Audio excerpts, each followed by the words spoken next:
আমরা এখন যাচ্ছি গৌরী মায়ের আশ্রম। হ্যাঁ ঠাকুর রামকৃষ্ণ হ্যাঁ প্রথম যাকে দীক্ষা দেন গৌরদাসী হ্যাঁ এবং ভারতবর্ষের প্রথম নারী মঠ, আচ্ছা সেই মঠে আমরা যাচ্ছি। হ্যাঁ এটাই সারা ইন্ডিয়াতে প্রথম মেয়েদের মঠ, আচ্ছা সেই মঠেই যাচ্ছি আমরা। হ্যাঁ। ঠাকুর বেঁচে থাকাকালীন এবং স্বামীজি বেঁচে থাকাকালীন মঠ, আচ্ছা সেই মঠে যাচ্ছি। এটা হলো সারা ইন্ডিয়ার প্রথম মেয়েদের মঠ, ইন্ডিয়ার ফার্স্ট। চলো দেখে আসি, ভিতরে দেখব। দেখো শ্রী শ্রী শারদেশ্বরী আশ্রম 1359-এ 57-এ স্থাপিত হয়েছিল। চলো গিয়ে এখন পাশ থেকে দেখে আসবো। এই যে দেখো, এই যে ফার্স্ট মন্দিরটা দেখতে পাচ্ছ, এটা গৌরী মার। এই যে, আর এই যে চৈতন্য মহাপ্রভুর মাঝখানের মন্দিরটা, আর এই পাশে আছে হলো এই যে দেখো দুর্গা মা। এই যে দেখো আমার পিছন দিকে তিনোটা মন্দির, আর তিনোটা মন্দিরেই গ্লাস দিয়ে বন্ধ, ওদেরকে রাখা হয়েছে। খুবই সুন্দর। গৌরী মা, মাঝখানে চৈতন্য মহাপ্রভু, আর এক সাইডে হলো দুর্গা মা। এই পাশ থেকে যদি আসি, এইখানেই হলো মেইন মন্দির। চলো, এই যে দুর্গা মা, এই যে গৌরী মা, এই পাশে সারদা মা, দেখো এই পাশে রামকৃষ্ণ, আর পুরো গোপাল রাখা চারপাশে। এই পাশে যদি দেখো গৌরীটাই রাখা আছে। এই যে দেখো গৌরীটাই খুবই সুন্দর। এই পাশে দেখো কি সুন্দর মা দুর্গার রুম, খুবই সুন্দরভাবে রাখা। আর এই পাশে পুরো ফটোগুলো রাখা আছে। শারদেশ্বরী মন্দির, হ্যাঁ গৌরী মায়ের মন্দির। ঠাকুর রামকৃষ্ণদেব প্রথম ওনাকেই দীক্ষা দেন। আর এক পাশে আছে দুর্গা মা, তাকে দীক্ষা দেন সারদা মা, বাগবাজারে প্রথম, তাদেরই মন্দির। এদের প্রথম মন্দির তৈরি হয় ব্যারাকপুরে একটি মন্দির হয় প্রথম। স্বামীজি এবং ঠাকুর দুজনেই বেঁচে আছেন, তা সেই অবস্থাতেই হন গৌরীমা করেন সেটা। সেখানে চিনির কল নিয়ে নেয়। পরবর্তীকালে মন্দিরটা চলে যায় শ্যামবাজার মোড়ে, ঠিক মনীন্দ্র কলেজের উল্টো দিকে। ওটাতে শুধু মেয়েদেরই ঢুকতে দেয়, ছেলেদের ঢুকতে দেয় না। এখানে ছেলেদের ঢুকতে দেয়, মেয়েদেরও ঢুকতে দেয়। এনাতে তিনটে মঠ, একটা হচ্ছে নবদ্বীপ, একটা হচ্ছে শ্যামবাজার, একটা হচ্ছে ঝাড়খণ্ডে গিরিটি। এই তিনটে মঠ এবং ভারতবর্ষের প্রথম মেয়েদের মঠ। এই শারদা মাকেই ওনারা সেবা পুজো করেন। এখানকার মায়েরা সবার হাতেই কিন্তু শাখা আছে, কেউ কিন্তু বিবাহিতা না। কারণ গৌরীমা আমি সংক্ষেপে বলছি, অনেক জায়গায় যাব।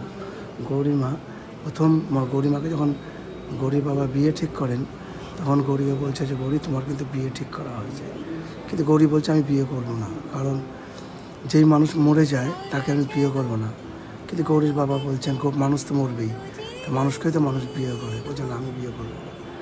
তখন গৌরীর বাবা অপমানিত হয় বিভিন্ন জায়গায়, কারণ তখনকার সময় তো বাবা মারাই বিয়ে ঠিক করতো, এখন না হয় দিনটা পাল্টেছে। তখন গৌরী দেখছে গৌরী বাবা অপমান হচ্ছে, তখন গৌরী রাজি হয় বিয়েতে রাজি হওয়ার পর ঠিক বিয়ের আসর থেকে গৌরী আবার পালিয়ে যায়। তখন গৌরীকে 2-3 দিন পরে খুঁজে আনা হয়। যেহেতু শাখা স্ত্রী পড়া হচ্ছে, সেটা তো খুলতে পারেনি। তার জন্য গৌরী পরে ভগবান দামোদর লালজির গলায় মালা দেয়, আর দুর্গা মা জগন্নাথ দেবের গলায় মালা দেয়। এরা ভগবান, এদের তো মৃত্যু নেই। তার জন্য এখানকার যারা মায়েরা আছে, ঠিক ম্যাচুরিটি একটা বয়সে, বিয়ের বয়স হলে, তখন এরাও ভগবানকে বিয়ে করে। তার জন্যই তাদের ট্র্যাডিশনটা বজিয়ে নিয়ে চলছে, তার আদর্শটাকে বাঁচিয়ে রেখেছে। তাই এরা শাখা পড়েন, কিন্তু কেউ বিবাহিতা না। এই হচ্ছে শারদেশ্বরী আশ্রমের মেন স্টোরিটা, এইটাই। আরও আছে, সব বললে হবে না, অনেক জায়গায় যাবো। এখন যাবো, দেখেছো তো হাতে শাখা? হ্যাঁ হ্যাঁ দেখেছি। বিবাহিতা না, ওরা ভগবানকে বিয়ে করেছে। আচ্ছা, দুর্গা মা বিয়ে করেছে জগন্নাথ দেবকে, হ্যাঁ। গৌরী মা বিয়ে করেছে দামোদর লালজিকে, একটা পাথরকে, ভগবানকে বিয়ে করে। এখনো এখানকার মায়েরা ওইভাবেই বিয়ে করে। আচ্ছা, কিন্তু কেউ বিবাহিতা না। আচ্ছা, এবং এখানে 20 জনা স্টুডেন্ট আছে, 8 জনা বয়স্ক মায়েরা আছে। যার বয়স সবচেয়ে কম তার বয়স 60। আচ্ছা, 8 জন আছেন, এনারাই দেখভাল করেন। এটা কোনো রামকৃষ্ণ মিশনের আন্ডারে নয়, এটা একটা আলাদা সংস্থা। আচ্ছা। ঠাকুর বেঁচে থাকাকালীন মন্দির, হ্যাঁ। অর্থাৎ রামকৃষ্ণদেব দেখে গেছেন। আচ্ছা। হ্যাঁ বললাম হ্যাঁ গৌর আর নিতাই হ্যাঁ চেনার উদ্দেশ্য হচ্ছে গৌড়ের ডান দিকে নিতাই থাকে, কিন্তু আমি যদি এইভাবে বলে দিই তাহলে মানুষ হারিয়ে ফেলবে কোনটা ডান কোনটা বা। তা যাই হোক, চেনার সহজ উপায় হচ্ছে গয়ে গৌর গয়ে গোলাপি, গোলাপি পদ্মে গৌর থাকে, নয় নীল নয় নিতাই, নিতাই থাকে নীল পদ্মে।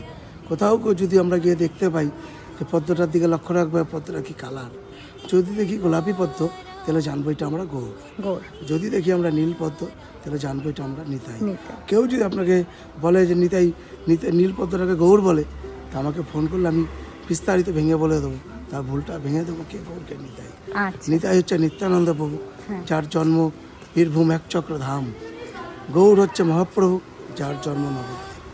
আচ্ছা, ঠিক আছে। শারদেশ্বরী আশ্রমটা খুব সুন্দরভাবে দেখে নিলাম আর বিস্তারিত তোমাদেরকেও শুনিয়ে দিলাম। দাদা খুব সুন্দরভাবে বললো। এখন আমরা যাচ্ছি হলো মহাপ্রভুর শ্বশুর বাড়ি, হ্যাঁ। বিষ্ণুপ্রিয়া দেবীর বাড়ি। আচ্ছা বিষ্ণুপ্রিয়া হচ্ছে মহাপ্রভুর সেকেন্ড ওয়াইফ। আচ্ছা। ফার্স্ট ওয়াইফের নাম হচ্ছে লক্ষ্মীপ্রিয়া, হ্যাঁ তার বাবার নাম ছিল বল্লভ আচার্য, সেটা আমরা কালকে যাব।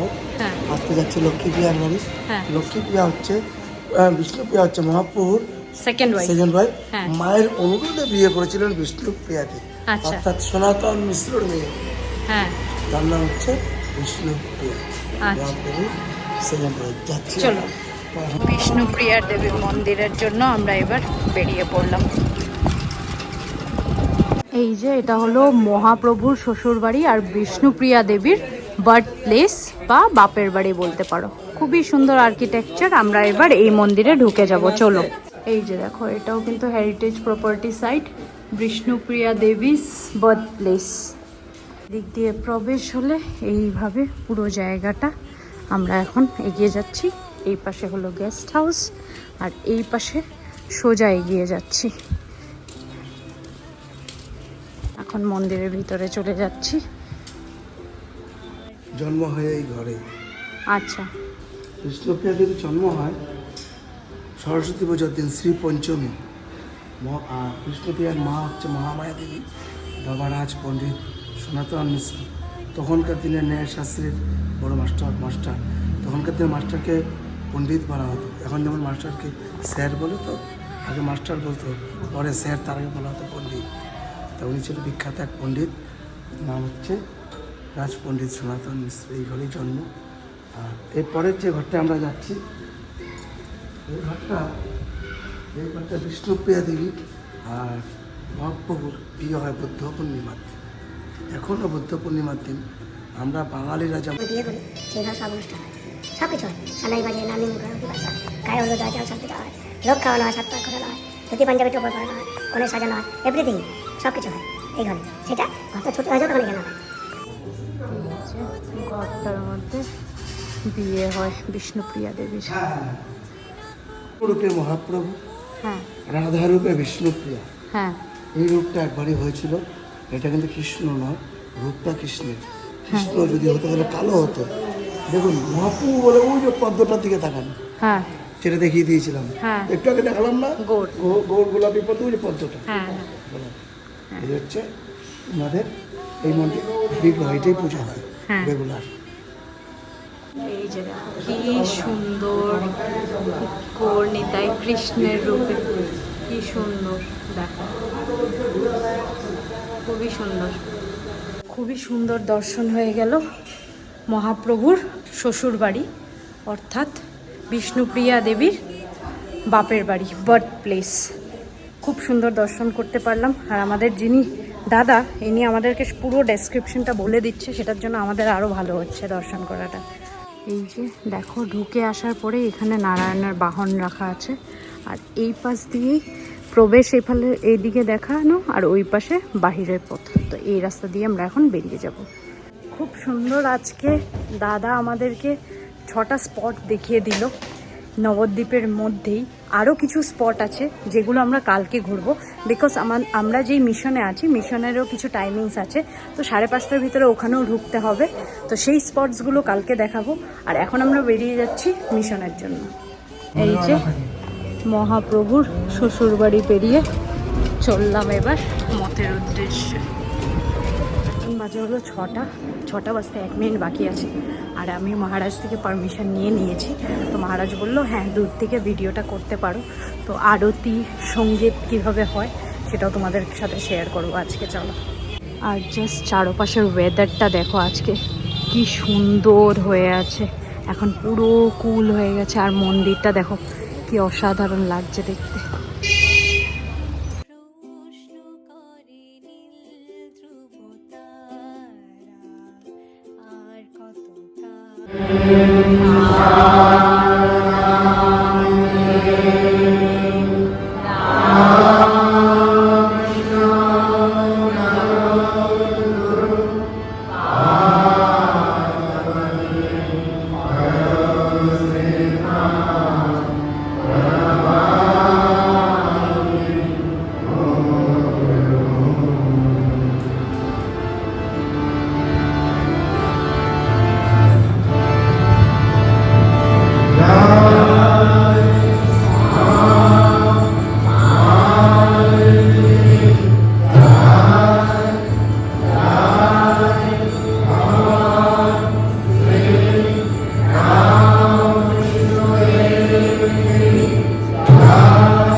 রাম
জয়